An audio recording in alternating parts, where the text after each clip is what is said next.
Hello नमस्कार साथियों, स्वागत है एक बार फिर से आपका अपने चैनल मैथ्स ट्रिक्स पर। दोस्तों, आज का जो हम आपको चैप्टर स्टार्ट कराने जा रहे हैं वो है हमारा एप्लीकेशन ऑफ ट्रिग्नोमेट्री। अब कुछ सेशन पहले हमने आपको ट्रिग्नोमेट्री से रिलेटेड कुछ सेशन लिए थे। यदि अभी तक आपने ट्रिग्नोमेट्री के सेशन ना देखे हो तो इस सेशन को देखने से पहले आप उन सेशंस को देखिए, तभी आप इस सेशन को समझ सकते हैं। क्योंकि आज का जो हमारा चैप्टर है एप्लीकेशन ऑफ ट्रिग्नोमेट्री, वो क्या है कि जो आपकी ट्रिग्नोमेट्री है वो कहाँ कहाँ पर आपकी अप्लाई होती है। आपकी जो डेली लाइफ होगी या जो आपके अराउंड जितने भी क्वेश्चंस होते हैं उनमें आपकी ट्रिग्नोमेट्री अप्लाई कहाँ कहाँ होती है, तो वो हमारा कौन सा चैप्टर है, एप्लीकेशंस ऑफ ट्रिग्नोमेट्री। तो आइए दोस्तों, शुरुआत करते हैं इस टॉपिक की आज। इससे पहले यदि अभी तक आपने हमारे चैनल को सब्सक्राइब ना किया हो तो इसे सब्सक्राइब जरूर करें। तो आइए दोस्तों, शुरुआत करते हैं। तो सबसे पहले मैं आपको इंट्रोडक्शन दे देता हूँ। एप्लीकेशन ऑफ ट्रिग्नोमेट्री का है कि जो आपके ट्रिग्नोमेट्री थे उसमें जो आपके ट्रिग्नोमेट्रिक रेशियो होते हैं हमारे, यानी sine theta, cos theta, tan theta, cot theta, cosecant theta और सीकेंट थीटा, ये 6 हमारे होते हैं ट्रिग्नोमेट्रिक रेशियोज। अब इन ट्रिग्नोमेट्रिक रेशियोज को हम कहाँ पर अप्लाई करते हैं जिससे इनका यूज हो सके, तो वो आ जाता है हमारा किसमें, एप्लीकेशन ऑफ ट्रिग्नोमेट्री में। जैसे सबसे पहले आपका क्या आ जाता है, मान लो मैं एक ट्रायंगल लेट करता हूँ। जैसे मैंने आपको जब ट्रिग्नोमेट्री का सेशन लिया तो बताया था कि जितने भी हमारे ट्रिग्नोमेट्रिक रेशियो है या ट्रिग्नोमेट्री है वो किसके अराउंड रिवॉल्व करती है, एक ट्रायंगल के।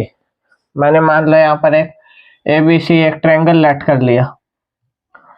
अब जैसा कि आप जानते हैं ट्रायंगल में 3 एंगल होते हैं जिनका सम क्या होता है, 180 डिग्री। और ट्रिग्नोमेट्रिक रेशियो हमारे कितने होते हैं, 6। Sine theta, cos theta, tan theta, cot theta, cosecant theta और सीकेंट थीटा। इन सब की कुछ ना कुछ वैल्यू होती है। जो भी हमारा एक ट्रायंगल होता है तो उसमें क्या होता है, एक हमारा परपेंडिकुलर होता है। जैसे मैं इसको एक राइट एंगल ट्रायंगल ले लेता हूं। ये मेरा राइट एंगल ट्रायंगल हो गया एक, AB और C। ये मेरा क्या हो गया, परपेंडिकुलर। तो अब परपेंडिकुलर मेरा क्या हो गया, AB। तो साइन थीटा की हमारी वैल्यू क्या होती है, perpendicular upon hypotenuse. Cos theta होता है बेस बाय हाइपोटेन्यूज, और ये होता है टेन हमारा परपेंडिकुलर बाय बेस। कोट किसका हमारा अपोजिट होता है, टेन का, बेस बाय परपेंडिकुलर। कोसिकेंट होता है दोस्तों साइन का, हाइपोटेन्यूज बाय बेस। और जो हमारा सीकेंट होता है वो किसका अपोजिट होता है, हाइपोटेन्यूज बाय बेस, यानी कोस का अपोजिट। तो इतना मैंने आपको ट्रिग्नोमेट्रिक रेशियो है, जैसा मैंने आपको ट्रिग्नोमेट्री के चैप्टर में कराया था, एक बार फिर से इसका कोई रिवीजन दे दिया आपको। इसके अलावा जो आपके साइन थीटा या फिर कोस थीटा जितने भी ट्रिग्नोमेट्रिक रेशियो है उनके जो एंगल्स की वैल्यू की टेबल है एप्लीकेशन ऑफ ट्रिग्नोमेट्री को करने के लिए, वो भी आपको आनी चाहिए उनकी वैल्यूज। तो ठीक है दोस्तों, तो अब शुरुआत करते हैं दोस्तों इस चैप्टर की। तो हमारा एप्लीकेशन ऑफ ट्रिग्नोमेट्री में क्या है, जैसे मान लो मुझे इन 2 पॉइंट्स के बीच का डिस्टेंस निकालना है, B और C का। तो B और C का मैं डिस्टेंस कैसे निकाल सकता हूँ, एक पर्सन मान लो यहाँ खड़ा है और एक पर्सन कहाँ है, यहाँ पे खड़ा है। ये लेट करो आप, एक पोल हो गया और ये क्या है, हमारा कोई भी एक पर्सन खड़ा है जो ऊपर देख रहा है। तो जो ये आपका हॉरिजॉन्टल के साथ एंगल बनेगा ये होता है हमारा एंगल ऑफ एलिवेशन। एलिवेशन यानी ऊंचाई। तो ऊंचा जो एंगल आपका बन रहा है हॉरिजॉन्टल के साथ आपका, ये एंगल क्या हो गया हमारा, एंगल ऑफ एलिवेशन। 2-3 इसमें टर्म्स हैं जो आपकी यूज होती हैं, वो मैं आपको पहले बता देता हूँ। सेकंड होता है दोस्तों हमारा, अगर कोई ऊपर खड़ा पर्सन और वो नीचे की तरफ देख रहा है तो इस हॉरिजॉन्टल के साथ जो एंगल ये बनेगा ये होता है हमारा एंगल ऑफ डिप्रेशन। डिप्रेशन यानी नीचे की तरफ। तो उम्मीद करता हूँ ये 2 टर्म्स आपको क्लियर होगी। एक है दोस्तों हमारा एंगल ऑफ एलिवेशन और एक हो जाता है एंगल ऑफ डिप्रेशन। जो हॉरिजॉन्टल के साथ आपका ऊपर की तरफ एंगल बन रहा है वो हो गया एंगल ऑफ एलिवेशन। एलिवेशन का मतलब यानी ऊंचाई। एंगल ऑफ डिप्रेशन होता है जो आपके ऊपर की हॉरिजॉन्टल हाइट है और ऊपर से आप नीचे की तरफ देख रहे हैं, तो ये जो एंगल बन रहा है ये हो गया दोस्तों हमारा एंगल ऑफ डिप्रेशन। और जो ये लाइन है जो आप देख रहे हैं, इसको बोल देते हैं दोस्तों लाइन ऑफ साइट। तो अब हमारी एंगल की क्या डेफिनेशन निकल के आ गई। अगर मैं आपसे एंगल ऑफ एलिवेशन पूछूं तो एंगल ऑफ एलिवेशन होता है angle between line of site and the horizontal surface. ऐसे ही एंगल ऑफ डिप्रेशन की डेफिनेशन दे सकते हैं। तो उम्मीद करता हूँ ये तीन टर्म्स आपकी जो है एप्लीकेशन ऑफ ट्रिग्नोमेट्री में सबसे ज्यादा इंपॉर्टेंट है आपकी। मेन है आपका एंगल ऑफ डिप्रेशन और एंगल ऑफ एलिवेशन जो आपको निकालना होता है। तो उम्मीद करता हूँ ये सब आपको क्लियर हो गया होगा दोस्तों। तो आइए शुरुआत करते हैं क्वेश्चंस की। अब इस चैप्टर से रिलेटेड आपके जितने क्वेश्चंस आते हैं, तो सबसे पहले एक एग्जांपल और दे देता हूं। मान लो ये आपका क्या है कि इलेक्ट्रिक पोल हो गया ए बी, जो क्या है वर्टिकल पोल है हमारा। वो कह रहा है कि सी पॉइंट से यदि ए पॉइंट को हम देख रहे हैं तो कितना एंगल बना रहा है 30 डिग्री का। क्या कहना चाह रहा है कि सी पॉइंट पर कोई पर्सन खड़ा है, वो किसको देख रहा है, ए पॉइंट को देख रहा है, यानी पोल के सबसे टॉप को देख रहा है। तो हमारा एंगल क्या बन गया, वो कह रहा है एंगल ऑफ एलिवेशन आपका बन रहा है 30 डिग्री। और जो आपकी पोल की जो वैल्यू दी हुई है वो दी हुई है 4 सेंटीमीटर। जो लेंथ आपकी दी हुई है, लेंथ ऑफ पोल कितनी है 4 सेंटीमीटर या फिर 4 मीटर ले लेता हूं। लेंथ ऑफ पोल होगी मेरी 4 मीटर। तो वो क्या कह रहा है, वो कह रहा है फाइंड द डिस्टेंस। अब डिस्टेंस बताओ बिटवीन मैन, जो आदमी खड़ा है, एंड बॉटम ऑफ पोल। वो कह रहा है जो आदमी खड़ा है उसके और जो पोल का बॉटम है यानी बी पॉइंट, ये डिस्टेंस बताओ। तो ये डिस्टेंस मैं कैसे बता सकता हूं, अब आप देख सकते हैं इसकी थीटा की वैल्यू क्या है हमारी 30 डिग्री। अब यहां से आपको सोचना है कि आप 6 में से कौन सा ट्रिग्नोमेट्रिक रेशियो यूज कर सकते हैं। तो अब मेरे पास दो चीज है, एक तो क्या यूज हो रहा है मेरा परपेंडिकुलर। सबसे पहले आपने ये चीज देखनी है आपकी कौन सी दो टर्म्स यूज हो रही है, परपेंडिकुलर, हाइपोटेन्यूज और बेस में से। एक तो मेरा परपेंडिकुलर यूज हो रहा है और निकालना मुझे क्या है, बेस। परपेंडिकुलर की वैल्यू गिवन है मेरे को 4 मीटर, बेस मुझे निकालना है। तो आपको ऐसा ट्रिग्नोमेट्रिक रेशियो देखना है जिसमें क्या आता हो हमारा परपेंडिकुलर और बेस, और वो क्या होता है दोस्तों हमारा tan थीटा। tan थीटा होता है परपेंडिकुलर अपॉन में बेस, या फिर आप कोट भी देख ले सकते हैं, वो आपकी मर्जी है, क्योंकि कोट क्या होता है tan का अपोजिट, तो b बाई पी हो जाएगा। अब tan थीटा आ गया आपका, थीटा की वैल्यू है मेरी 30 डिग्री, परपेंडिकुलर कितना गिवन है 4 मीटर, बेस मेरे को निकालना है। बेस क्या है मेरा BC, चाहे बेस ले या फिर BC ले ले। तो यहां से BC की वैल्यू क्या आ जाएगी 4 मीटर अपॉन में, अब tan 30 की वैल्यू जैसा मैंने आपको बताया, जो आपकी ट्रिग्नोमेट्रिक की जो टेबल है वो आपको अच्छे से आनी चाहिए, तभी आप ट्रिग्नोमेट्री और एप्लीकेशन ऑफ ट्रिग्नोमेट्री का चैप्टर कर सकते हैं। tan थीटा की वैल्यू हमारी क्या होती है दोस्तों 1/√3। तो ये √3 ऊपर चला जाएगा, क्या आंसर आ गया हमारा 4√3। तो उम्मीद करता हूँ ये आपको अच्छे से क्लियर हो गया होगा। क्या किया हमने, tan 30 की आपकी क्या वैल्यू होती है 1/√3, और tan थीटा होता है परपेंडिकुलर बाय बेस। परपेंडिकुलर था हमारा 4 और बेस क्या था हमारा BC। तो यहां से हमने क्या किया 4 अपॉन 1/√3, तो 4√3 मीटर, यह क्या आ गई हमारी जो बेस। तो उम्मीद करता हूँ ये आपको अच्छे से क्लियर हो गया होगा। ठीक है दोस्तों, तो आइए अब जो क्वेश्चन इस चैप्टर से बनते हैं वो हम देख लेते हैं। फर्स्ट क्वेश्चन क्या कह रहा है दोस्तों हमारा दोस्तों वीडियो अच्छी लग रही हो तो वीडियो को लाइक और शेयर जरूर कीजिए अपने दोस्तों के साथ। तो आइए फर्स्ट क्वेश्चन देख, जैसे कुछ क्वेश्चन इस चैप्टर से हैं। फर्स्ट है दोस्तों जैसे हमारा फर्स्ट में कह रहा है a circus artist is climbing 20 metre long rope. कोई एक सर्कस आर्टिस्ट है जो 20 मीटर लंबी रस्सी पर चढ़ रहा है, which is tightly stretched and tied from top of a vertical pole to the ground. सबसे पहले आपको क्या गिवन है, एक वर्टिकल पोल गिवन है। अब एक सर्कस आर्टिस्ट है वो क्या कर रहा है, एक रस्सी पे चढ़ रहा है। जो किसके साथ बंधी हुई है, पोल के साथ। तो सबसे पहले आप फिगर बना लेंगे। यहाँ पे पोल को मैं लेट कर लेता हूँ ए बी और इसको लेट कर लिया सी। उम्मीद करता हूँ इतना क्वेश्चन आपको समझ में आया होगा। उसके बाद कह रहा है find the height of the pole, A B की वैल्यू आपको निकालनी है। और गिवन क्या है हमें, if the angle made by the rope with the ground level is 30 degree. वो कह रहा है ग्राउंड लेवल के साथ क्या बन रहा है, 30 डिग्री का एंगल। और 20 मीटर लॉन्ग रोप उसने बता दिया। तो ये सब हमको क्वेश्चन में गिवन है। कोई एक सर्कस आर्टिस्ट है, मान लो यहाँ पे वो खड़ा है, वो इस रस्सी पे चढ़ रहा है, तो जो ग्राउंड लेवल के साथ कितना एंगल बना रही है, 30 डिग्री। रस्सी हमारी है 20 मीटर की, और जो हाइट ऑफ पोल है वो आपको बतानी है कितनी हाइट का है। तो इस क्वेश्चन को कैसे करेंगे, अब इसमें हमारे कौन सा ट्रिग्नोमेट्रिक रेशियो यूज हो रहा है हमारा। आप देखें, एक तो आपका परपेंडिकुलर यूज हो रहा है, सेकंड क्या यूज हो रहा है हमारा, सेकंड है दोस्तों हाइपोटेन्यूज। तो परपेंडिकुलर और हाइपोटेन्यूज किस में आता है हमारा, साइन थीटा में। तो साइन थीटा क्या होता है, परपेंडिकुलर बाय हाइपोटेन्यूज। अब थीटा की वैल्यू आपको कितनी गिवन है, 30 degree.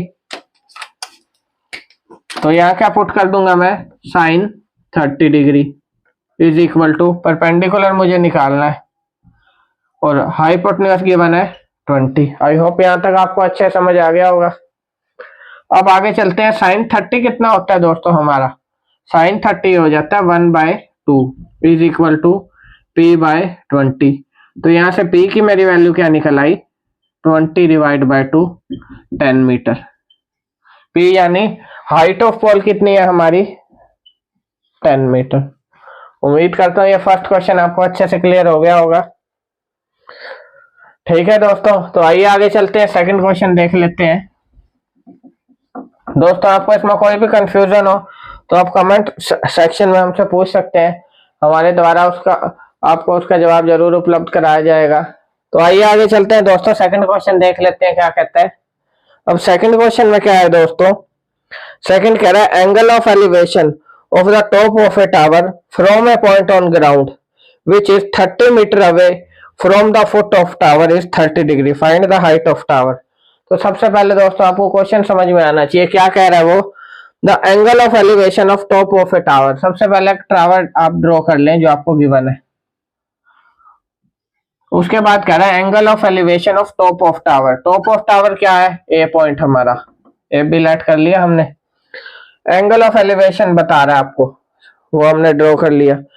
From a point on the ground, वो कह रहा है कोई ग्राउंड पे एक पॉइंट है जहां से एंगल ऑफ एलिवेशन बन रहा है, जिसको हमने सी लेट कर लिया, which is 30 metre away from the foot of tower is 30 degree. कह रहा 30 डिग्री का एंगल ऑफ एलिवेशन है, और जो ग्राउंड पे पॉइंट है वो कहाँ है, फुट ऑफ टावर यानी बी, इससे कितना है 30 मीटर की दूरी पे।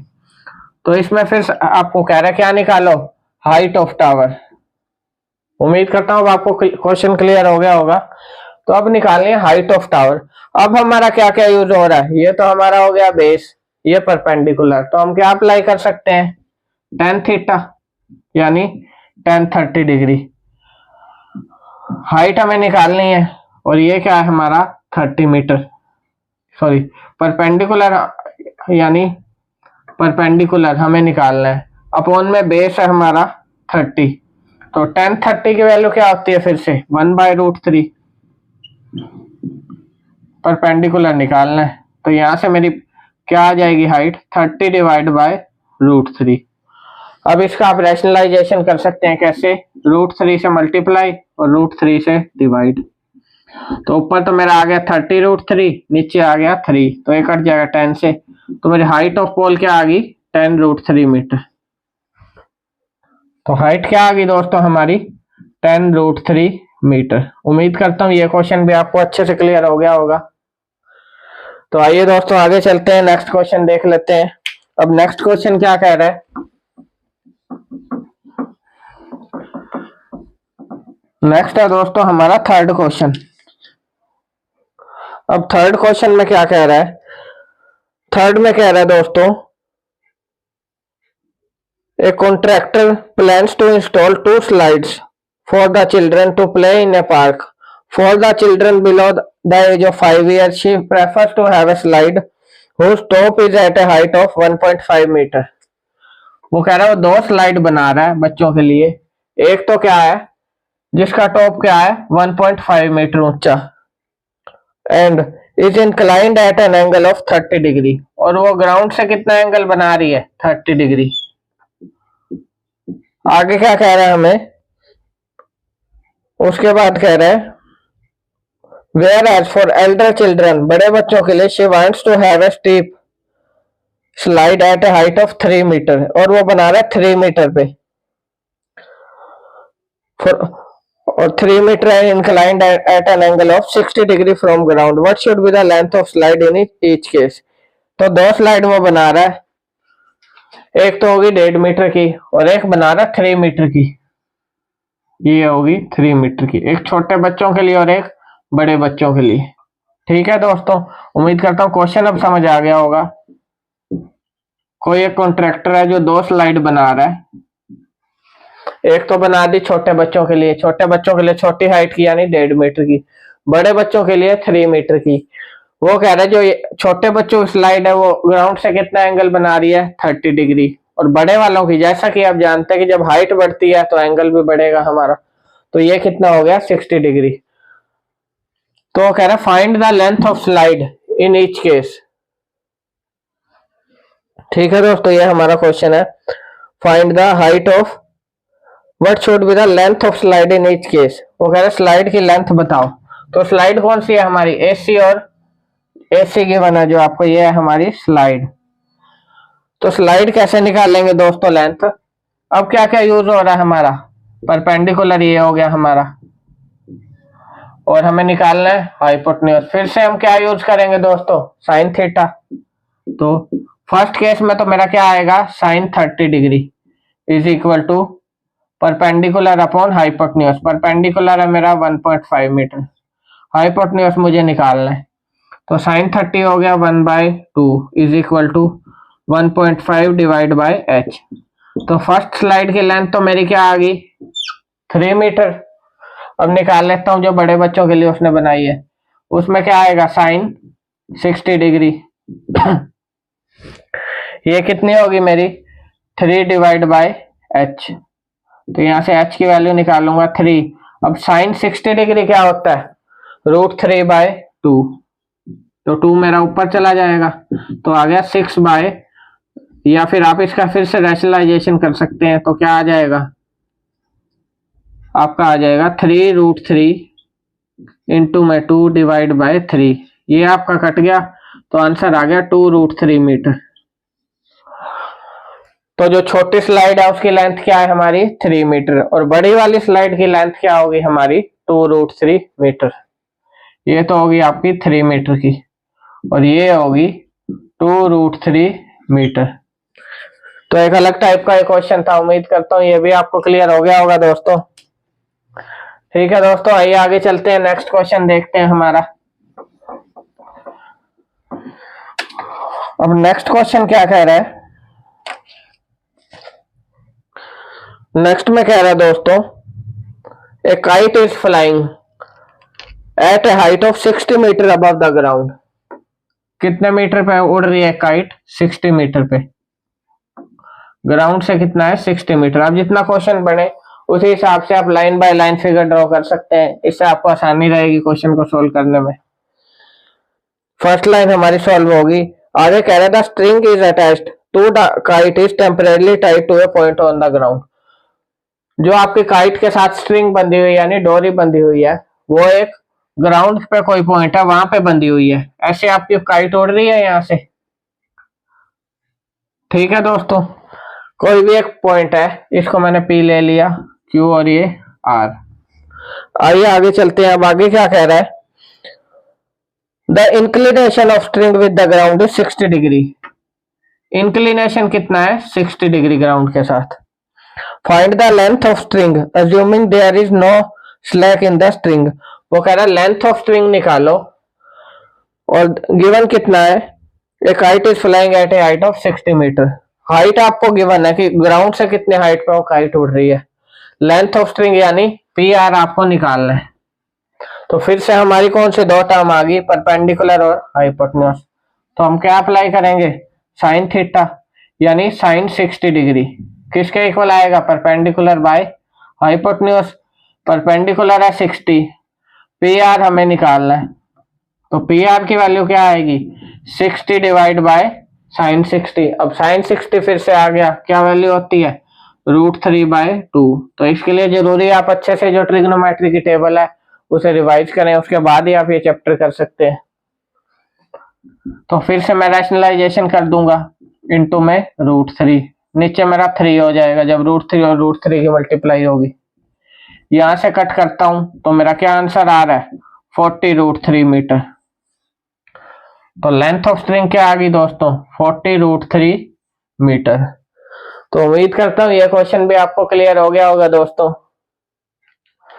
तो इस चैप्टर से रिलेटेड जो भी अलग अलग टाइप के क्वेश्चन बनते हैं वो सारे क्वेश्चन मैं आपके लिए लाया हूं। ये था हमारा क्वेश्चन 1। आइए आगे चलते हैं, नेक्स्ट क्वेश्चन देख लेते हैं।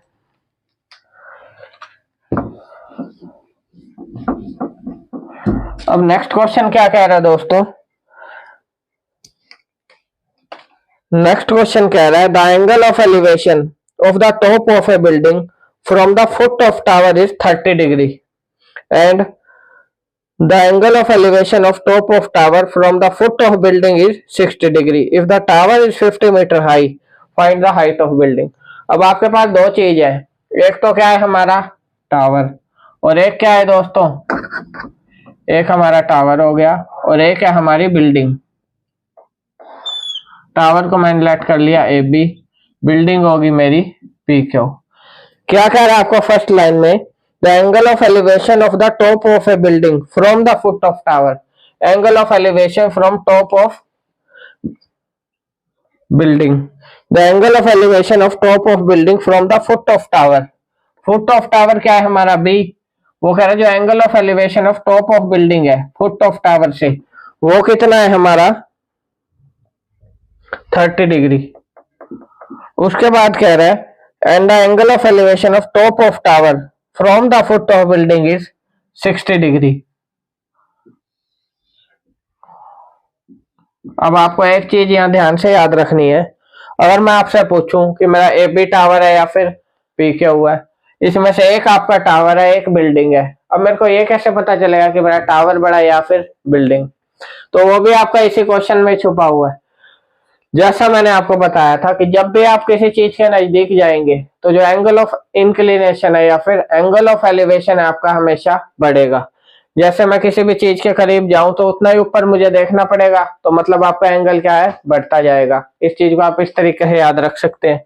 यदि मैं किसी चीज से दूर जाऊं और उसके ऊपर मैं देख रहा हूं तो मेरा एंगल ऑफ एलिवेशन क्या होगा कम होता जाएगा। तो आपको फर्स्ट लाइन में क्या कह रहा है, द एंगल ऑफ इंक्लिनेशन या angle of elevation top of building from foot of tower is 30 degree and ये तो आपका 30 डिग्री है, और जो angle of elevation of top of tower from the foot of building is 60 degree. यानी अगर मेरा 60 डिग्री का एंगल बड़ा है तो मतलब मेरा क्या है कि मेरा टावर बड़ा है। ठीक है दोस्तों, उम्मीद करता हूँ ये आपको क्लियर हो गया। तो पी क्यू तो क्या है हमारा एक टावर है और एफ बी क्या होगी बिल्डिंग। तो उम्मीद करता हूँ ये चीज आपको क्लियर होगी। फिर से मैं एक बार बता दूं, यदि आप किसी चीज के करीब जा रहे हैं और ऊपर की तरफ या उसके टॉप की तरफ देख रहे हैं तो आपका एंगल ऑफ एलिवेशन क्या होगा बढ़ेगा। यदि आप किसी भी बिल्डिंग से या किसी चीज से दूर जा रहे हैं तो आपका एंगल ऑफ एलिवेशन क्या होगा कम होगा। तो ये तो मेरा गिवन है 60 डिग्री और ये हो गया मेरा 30 डिग्री। अब उम्मीद कर सकता हूँ आपको ये क्वेश्चन अच्छे से समझ आ गया होगा। अब आगे क्या कह रहा है दोस्तों, नेक्स्ट हमको कह रहा है the tower is 50 metre high. Tower कौन सा है हमारा ये 50 metre high. Find the height of the building. Height of building यानी एफ बी आपको निकालना है। तो ये था दोस्तों हमारा क्वेश्चन, एफ बी आपको निकालना है। तो कैसे निकालेंगे, अब ये एक आपका नए टाइप का क्वेश्चन है जिसमें देखें तो आपके दो ट्रायंगल बन रहे हैं। तो सबसे पहले अब मेरे को क्या निकालना है, एफ बी निकालना है। अगर मैं एफ बी निकालूं, इस वाले ट्रायंगल को आप भूल जाओ, सिर्फ आप इसको याद रखो। जैसे मैं इससे समझा दूं, मेरे को निकालना है एफ बी, यानी ये ट्रायंगल है मेरा जो यूज होगा। तो आप इस पी क्यू बी जो ट्रायंगल है इसको भूल जाओ। अब ए बी निकालने के लिए मेरे को क्या चाहिए, ये हो गया मेरा 30 डिग्री, ये तो है परपेंडिकुलर और ये बेस। अब अगर आपको परपेंडिकुलर निकालना है तो मेरे को किसकी वैल्यू चाहिए, बेस की। अब परपेंडिकुलर बेस यूज हो रहे हैं, यानी मेरा tan 30 डिग्री किसके इक्वल आएगा, परपेंडिकुलर अपॉन में बेस।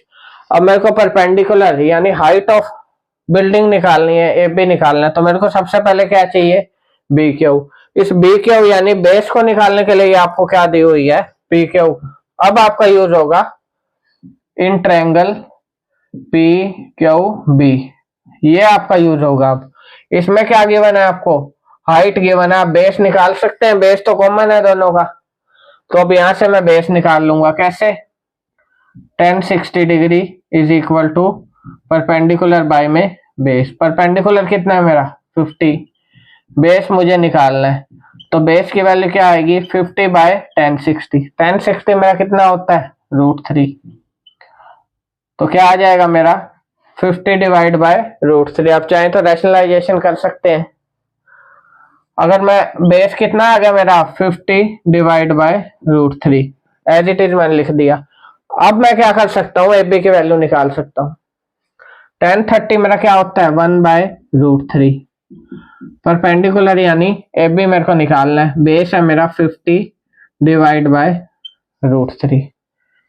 तो पी की वैल्यू निकालूंगा तो कितनी आ जाएगी 50, अब ये ऊपर चला जाएगा 50 डिवाइड बाय √3, तो √3 इंटू √3 क्या हो गया 3, तो मेरा क्या आ गई हाइट ऑफ बिल्डिंग 50 बाय 3, यानी अगर मैं इसको सोल्व करूं तो मेरा आ जाएगा 16.66 मीटर, यही आएगा आपका, या 16 2/3 मीटर। तो ये आ गई आपकी हाइट ऑफ बिल्डिंग। ठीक है दोस्तों, तो ये था आपका एक छोटा सा चैप्टर एप्लीकेशन ऑफ ट्रिग्नोमेट्री। इससे रिलेटेड आपके जितने भी क्वेश्चन बनते हैं ये मैंने आपको करा दिए हैं कुछ क्वेश्चंस, बाकी आप खुद ट्राई करके देख सकते हैं जो भी इस चैप्टर से रिलेटेड आपको क्वेश्चंस हो। कोई भी आपको क्वेरी हो तो आप कमेंट सेक्शन में पूछ सकते हैं। तो उम्मीद करता हूं दोस्तों आपको एप्लीकेशन ऑफ ट्रिग्नोमेट्री क्लियर हो गया होगा। अगर वीडियो अच्छी लगी हो तो लाइक और शेयर जरूर कीजिए अपने दोस्तों के साथ। हमारे चैनल को अभी तक सब्सक्राइब ना किया हो तो सब्सक्राइब जरूर कीजिए। धन्यवाद दोस्तों।